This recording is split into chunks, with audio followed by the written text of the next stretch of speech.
आज माझं शरीर इथेच थांबतंय, पण माझं मन, माझी तळमळ, माझं स्वप्न महाराष्ट्राच्या प्रत्येक गावात, प्रत्येक माणसात जिवंत राहील. मी आयुष्यभर कठोर बोललो, कधी रागावलो, कधी न झुकणारा वाटलो, पण माझ्या प्रत्येक शब्दामागे महाराष्ट्रावरचं अपार प्रेम होतं. हे आज सांगून जायचं राहील. माझ्या मृत्यूवर राजकारण करू नका, माझ्या नावावर भांडण करू नका.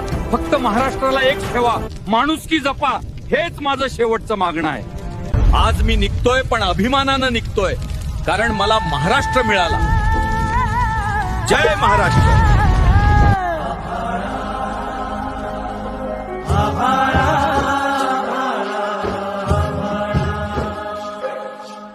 कसदार बीजा पोटी कसा तारारला इळा पांडगुळा पायी झाड काढत कागड.